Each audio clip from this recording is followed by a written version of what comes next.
Bendera chuma, pia kamba chuma. Mwite Simba.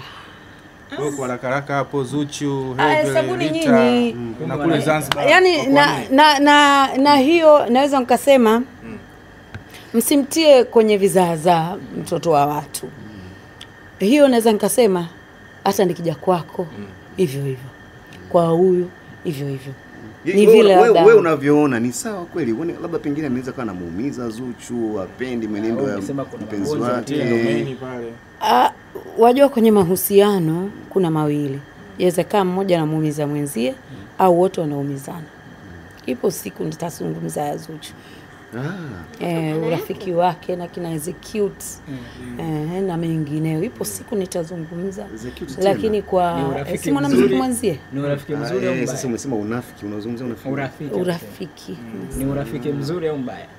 Au ni zaidi ya urafiki? Nimesema nitazungumza siku nyingine. Kuna mengi yanaendelea nyuma ya Zuchu. Inawezekana wakawa wanaumizana. Unajua mimi ni aina ya mwanamke ninayependa kuwafundisha wanawake wenzangu au mabinti wadogo kuacha visasi. Katika hali ya kawaida wapo watu wa kupambana nao. Naongea tu kiroho nzuri. Sawa na mimi leo nikapambane na Malkia Hadija Kopa. Sio sawa. Zuchu leo akapambane na Mama Dangote. Hapana. Kila mtu ana saizi yake. Kina mama tuwaekeni pembeni. Mimi ndio maana hata ukinikuta nazungumza habari au na balance na kina mama, kuna jinsi ambavyo na approach. Kwa hiyo tukae nayo hiyo, kila mtu abaki na size yake. Sawa, mimi naomba hapo kwa Zuchu kwanza turudi recognition nyuma kidogo. Wakati amefanya show nafikiri ya Gadei au Achani, alipost Insta story ujumbe wa mama mkwe wake Mama Dangote akiwa anampongeza. Wewe hapa tu unataka kusema hamfollow. Uone kama wewe ndo unatengeneza namna gani fulani. Wewe si unayo Instagram account? Ingia, tazama. Alafu utakuja kutuambia. Lakini alimpongeza kwa ujumbe akaposti. Kulikuwa kuna ulazima gani wewe kwenda kuchukua? Yaani unachat na mama mkwe wako, unapeleka Insta story, unaposti. Huisi kwamba there is something behind. Unatuonyesha nini na unafanya nini?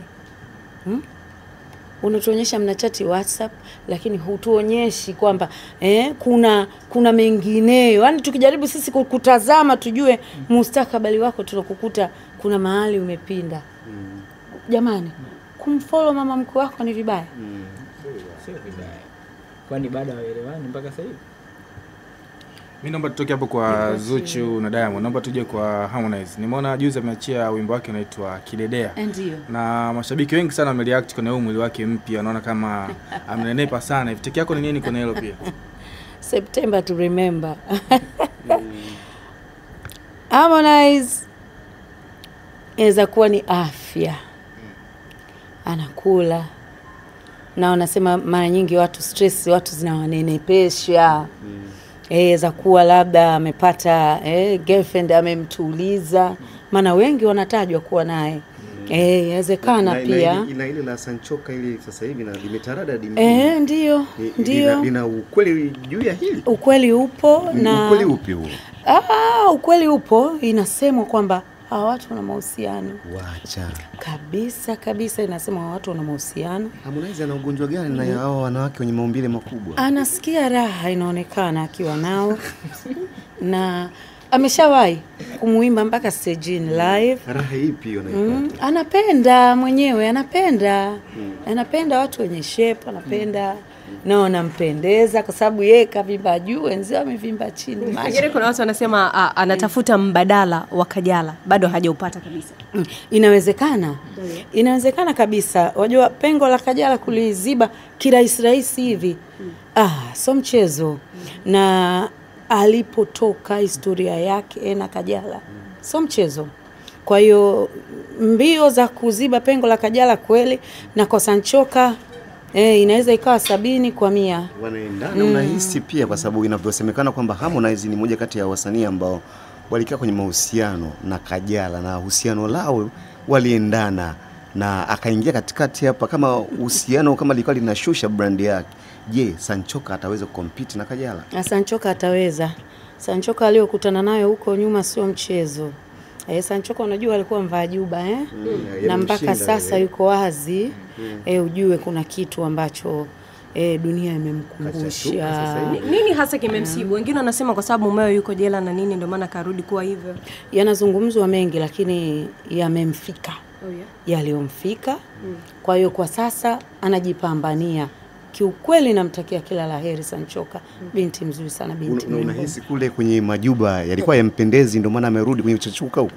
Yanampendeza maisha. Maisha yanaweza kukutoa hapa yakakupeleka Tunduma. Maisha yanaweza kukutoa hapa yakakupeleka Tabata ukakesha kwenye bar 24/7. Maisha, we call it life, na Mungu amsaidie. Kiukweli kuna changamoto alipitia na Harmonize anamsaidia mpaka kufika pale alipo Sanchoka. Huenda likawa tulizo la moyo wake sasa baada ya masekeseke mengine. Wewe unaambiwa anaendaga anakuaga na Ankoti, wanakutana na Harmonize. It's very Ankoti huyu. Ankoti ni rafiki mkubwa wa Sanchoka. Okay. Very beautiful. Unaonaga wapi hapo? Mapaparazi wangu, mimi nawatakia kila laheri. Watu wangu, wachunguzi wa habari, wanafikisha habari. Naona pia mjini Mkatakamba kaingia pale kwenye familia ya Feivani na Rayvanny. Mungu awasaidie. Wajua changamoto kwenye ndoa zipo nyingi. Anazopitia Nenga na Nandi ndo hizo. Anapitia pia wale Faima na Uncle Rayvanny, huenda hata mwingine yoyote kati yetu hapa. Changamoto zipo na wasitetereke. Inabidi watulie kwenye mahusiano. Hakuna jinsi. Wengine wanasema ni kiki. Vipi ana? Poa. Uko poa? Niko poa. Sijui hapana. Lakini walikuwazana kweli. Faima this time amechachuka kabisa. Na unahisi atarudi tena kama mwanzoni? Atarudi, wamezaa na wana ahadi nyingi ambazo wameahidiana. Na tunaamini hawatakubali zile ahadi kuacha kuzitimiza. Kwani Rayvanny hana mtu sasa hivi? Mengi yanazungumzwa lakini unabaki kumtunzia heshima Rayvanny pia. Na pia unaweza ukaniuliza kwani Rayvanny hana mtu? Na mimi nasema mengi yanazungumzwa. Rayvanny akisema kwamba hategemei ndoa na wala hajawahi kumlazimisha Rayvanny kwamba olewe au amuoe. Alimjibu shabiki mmoja. Na akasema kama akitaka yeye ataipata wakati wowote ule anaotaka. Hali aliyokuwa nayo Faima kwa sasa ni ngumu. Ana hasira, ana pressure. Kama amngate mtu anashindwa, kama amkabe mtu anashindwa. Huku Rayvanny anamtuliza Faima, kwa hiyo chochote anaweza kakizungumza. Tumuombee, ni changamoto ambazo pia unaweza kusema wanapitia wanawake wengi kwenye mahusiano. Alisema kwamba Rayvanny ana mambo zaidi ya shetani. Na maana kuna vitu vingi sana ambavyo Rayvanny amemfanyia Faima vya kuogopesha Damani. Watoto wa kiume wale, mimi nakumbuka kuna aunti yangu mmoja alimkuta Rayvanny kwenye ndege na dada kazuri kandoka kufanana na Faima. Kwa hiyo wale watoto wa kiume bwana wale wa dada au wadogo zangu wa kike msiwachukulie sana 100%. Saa nyingine shetani anawapitiaga. Kwa hiyo nendeni taratibu. Hujamzaa usimpelekeshe. Sawa.